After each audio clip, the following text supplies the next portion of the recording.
Gambling. What is the first thing most of us think of? For most in America, the first thing they think of is the beautiful Las Vegas Strip, filled with gigantic, luxurious casinos that stretch as far as the eye can see, covered in lights and sounds of the clinking coins and shuffling cards. To others, it is a time to party and drink with friends or new acquaintances. Most residents of San Diego would not believe how many casinos lie within just our county alone. And, let me tell you, you won't believe the number. It's 11. How can 11 casinos lie within just San Diego County while California prohibits the use of casinos for revenue? Well, for this, we have to go back a few decades to when the Native Americans were first trying to open up bingo halls on their reservations. Long after the American government pushed the dwindling Native American population onto small reservations, and the diverse and proud tribes controlled most of the North American continent. This map shows the land in white still controlled by Native American tribes, now called reservations.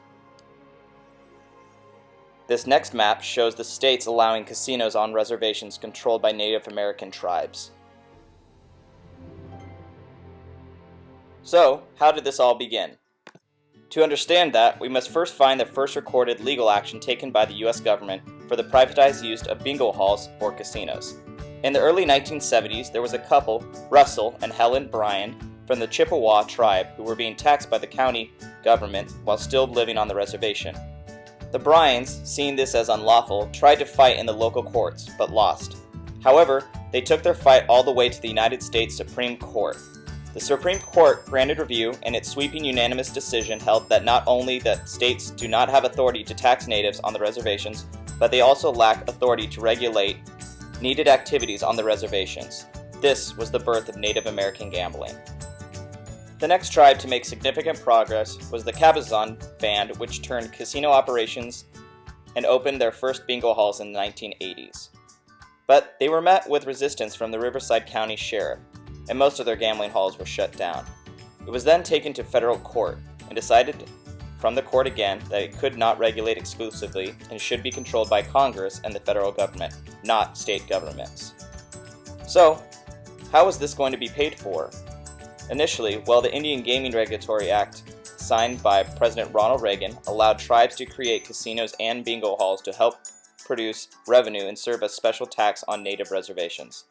This all being controlled and advised by the National Indian Gaming Association. Today, Native American gaming comprises of almost 460 gambling operations run by 240 tribes with a total annual revenue of almost $27 billion. California gambling also is a huge moneymaker in the industry. The largest casino is Pechanga Resort and Casino in Temecula, California, with over 3,000 slot machines and approximately 200,000 square feet of gaming space. Native American gambling hasn't always been met with positive reviews or even peaceful protest.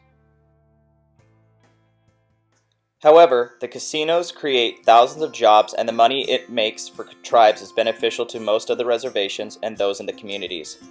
Though there are still racist and objectified views of Native American gaming,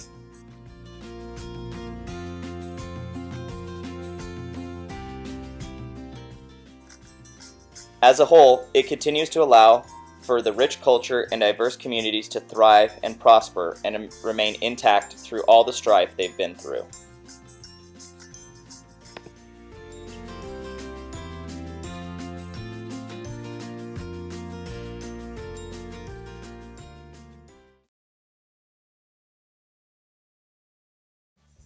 Each casino has a unique feel and look to it, and the architecture on the outside and inside can be sometimes awe-inspiring.